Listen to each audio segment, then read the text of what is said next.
Hey there, in this video we're going to cover the differences between manufactured homes and how they differentiate from prefab homes. So stay tuned as we go over one of the biggest housing trends in the US today. If you're out there house shopping right now, you're going to see that houses are at very, very high levels and unbelievable levels of price points in order to get to different types of homes. We've all seen the different Barnuminiums, styrofoam homes where you put together in a kit, manufactured homes like, single wide, double wides, triple wides, and then also modular homes, which are prefabbed homes. We'll kind of touch on the differences and how we can get financing on these different types of properties. Let's start with the different types of homes, and probably the most popular homes that are out there when it comes to the manufactured side, and that's going to be like your single wide, double wides, and triple wides, and modulars, and what the differences are. Whenever you're getting that single, double, or triple wide,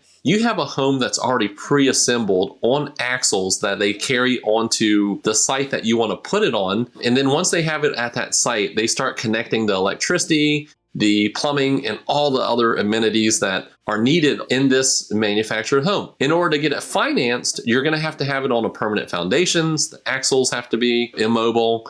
You got to have a skirting. There's a lot of guidelines that come along with this. And with those guidelines, every agency is going to have different types of lending criteria for them. So for instance, one of the biggest rules out there for a manufactured home that is of this type of composition is that it has to be made after June 15, 1976 for most agencies. Some of the agencies want them a lot newer, and some agencies have different guidelines for each one of these manufactured homes. So when you're buying a manufactured home like this, one of the things that you have to really be mindful of is when this home is put on that permanent foundation, that you're 100% certain that is the permanent foundation that you want it on, because most of the agencies besides VA are not going to let you move this home from one home site to another and still be financeable. If you move it, it's not going to be financeable anymore. Let's kind of transition now into a prefab home and what that is. Prefab home is known as a modular home or a kit home, where pieces are manufactured in a manufacturing site. And then what happens is these pieces are delivered kind of like Legos, right?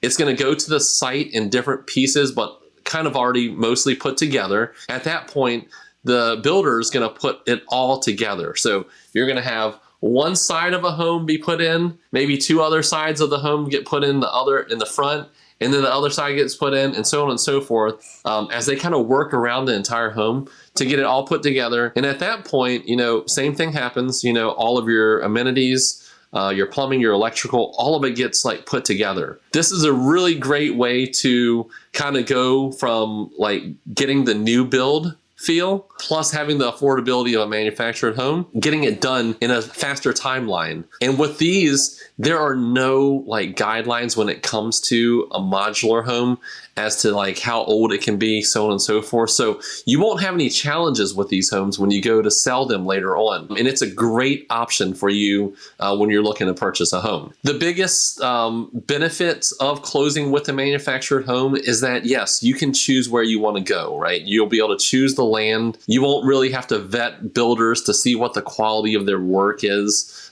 quite as much, because you can go into the showrooms and you can kind of see the layouts of the homes. You can see what it's going to look like when it gets to the end. As long as you do all of your due diligence, and the builder that's putting it on that home site, that lot for you, is doing their due diligence by treating the ground for termites and making sure everything's level and making sure everything's kind of connected well, the foundation is strong, then you're not going to really have many problems with, let's say, the modular home. On the, the single wide, double wide, and triple wide, as I mentioned before, one of the biggest considerations is to make sure 100%, okay, this is where I want to be. How long do I plan on keeping this house? Because if I keep it for maybe a longer length of time, is this home going to be financeable later on? On the modular, I would say you're going to have a higher rate of appreciation on the property, whereas on the single wide, double wide, and triple wide, there is going to be a life expectancy. So it's going to decline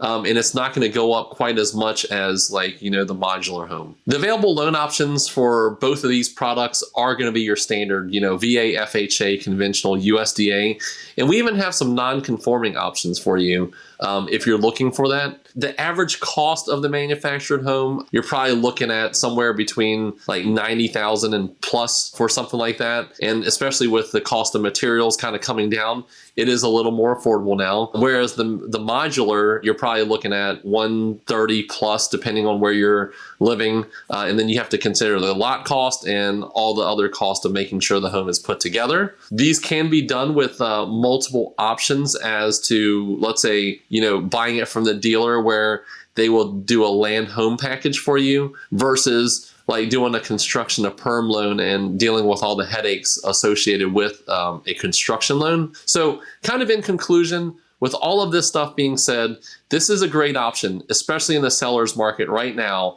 to either buy it brand new or buy something that's already existing, and to know the differences between the financing for the current market versus what it's going to look like in 5, 10, 15, 20 years when you do get rid of it or you keep it as a investment property. One of the biggest things that I always talk about in all of these videos is just make sure you're shopping, make sure you're looking around, working with a wholesale mortgage lender, because not only do we have options, we have way better pricing. And on average, based on 2021 HMDA data, we're saving consumers between $9,000 and $10,800 in overall costs when doing a loan. And that's not a small amount of money, especially if you're going to get the same type of loan. So if you have any questions or concerns, I'd love to help you out. My name is David Zai. I can be reached at 757-478-8493, and I am out.